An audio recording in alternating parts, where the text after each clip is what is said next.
Hello everyone. Uh yeah.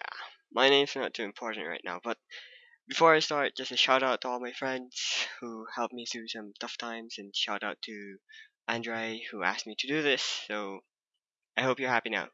Alright, so let's get started. As you can tell by the title of this video, this is my rig, my Minecraft rig, and I'm giving it out to you guys for free.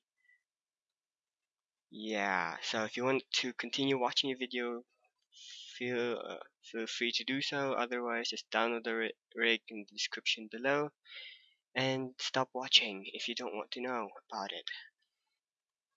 Yeah, of course. Again, this is in Maya, and yeah. So let's just get started with the overview. First, let's get started with the main controls. It's over here. This is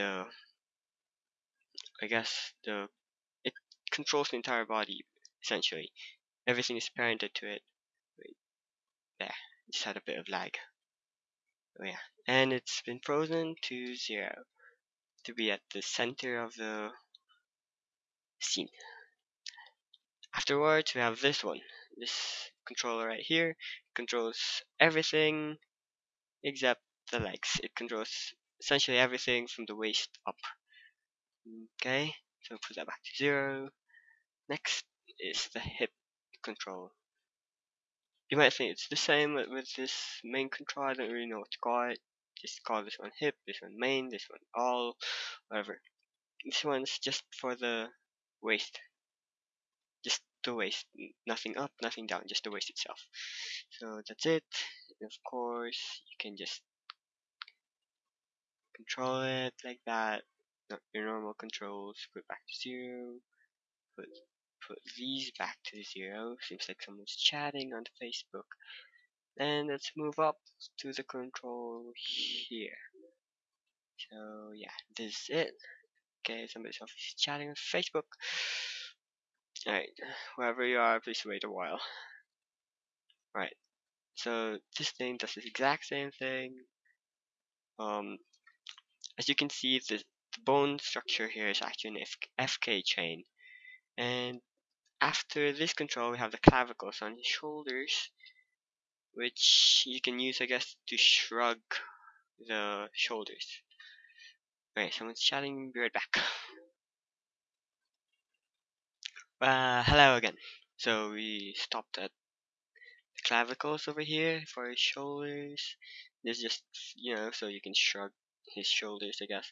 So that's basically the main body. Now we move on to the legs. So the legs are basic. They have a basic IK chain. So here it is, there. And as you can see, he actually has an ankle there. But of course, it has limits to it. Why? Cause I personally don't like it when mesh starts to when two planes start to when they're at the exact same position, because it gives a really weird render. So yeah, here's the IK. So yeah, that's how it works. So just put everything back to 0. And I'm still having a problem with this pole vector over here. Yes, these K's stand for knee, and they are the pole vectors of the IK chain right here. So that's where the knees will point to. For example, you have something like this.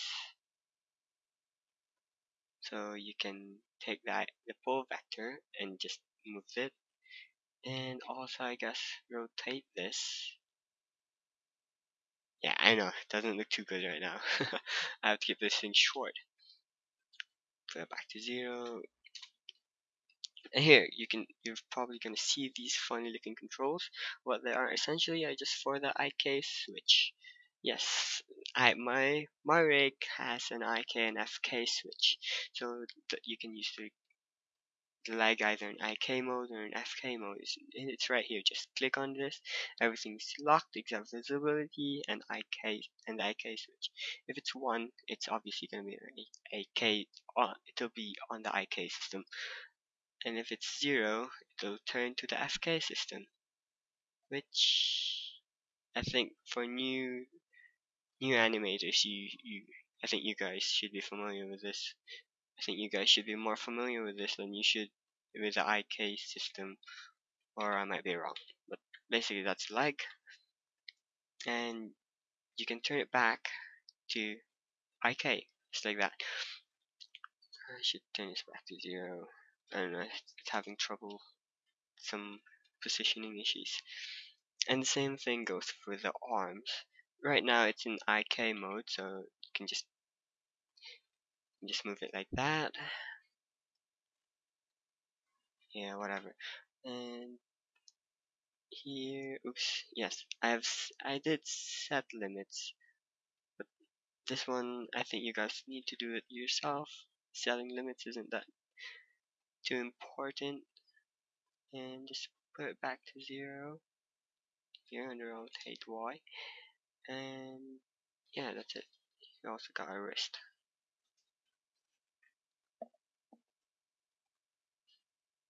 Next up, here for the arm, this is the IK switch. So 1 goes on IK system, 0 FK.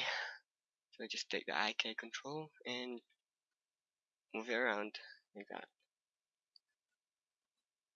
And the wrist works fine, but of course I put limit on the wrist, which should be limited to 20 degrees. But if you guys don't like that, just go select the joint. I'm not sure. Yeah, let's go show joints.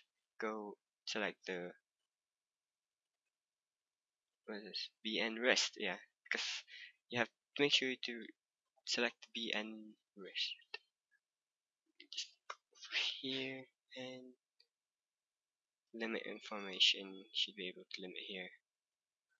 I'm not actually sure anymore. Wait, yeah. So that's for the arms.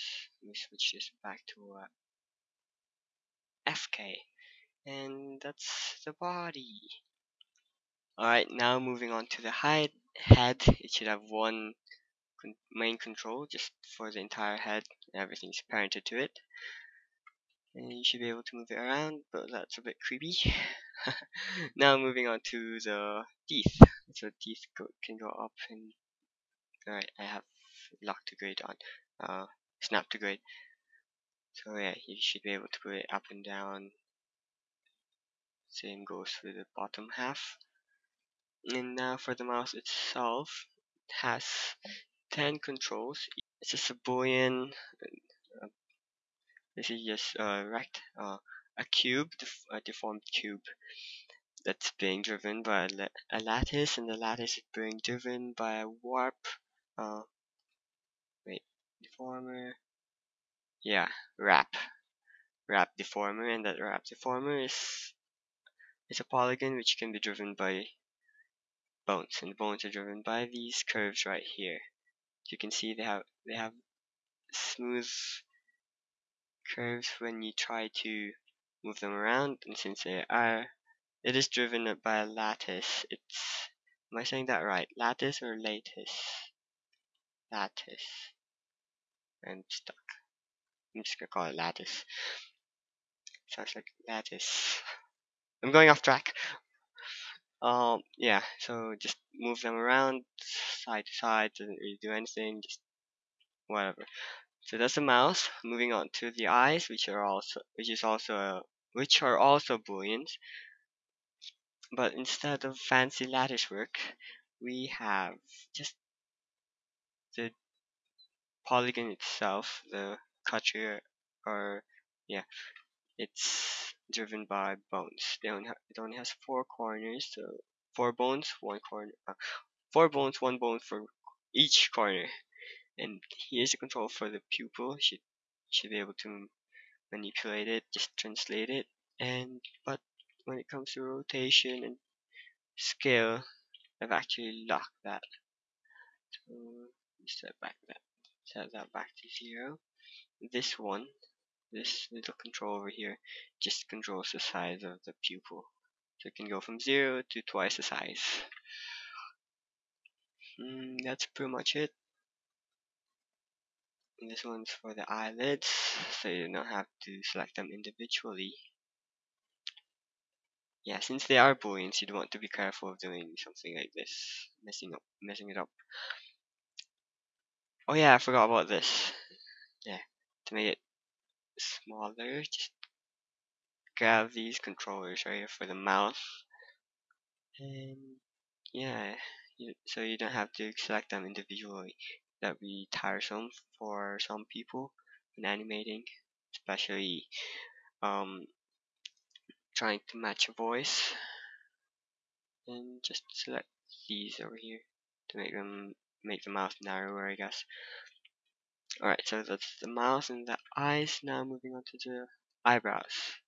So the eyebrows once again is driven by bones, and the bones driven by these curves right here. So that's pretty much it. But of course, not too many people would want something like this. The eyebrows are becoming sheared, and personally, I do not like that. So yeah, just take this, rotate it if you want something like that. Oops, rotate that. And as you can see, the origin of this curve over here, I kept saying spline, it should be the same thing, but I think curve's more general. The origin is over here, but you guys can change that just by pressing insert and moving the origin. Press X if you want it to snap to grid, otherwise don't. So if you move this, you should be able to rotate it from over here now. Alright, so that's my rig. I'm giving it to you guys for free, and just enjoy it, use it for anything you want, do whatever you want to do with it, put in your animations.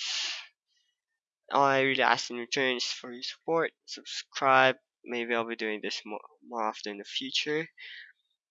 But so far this is all I got for you guys, and if ever you use this rig, just send me a link to your video, or at least give me a bit of credit for it in your descriptions or something.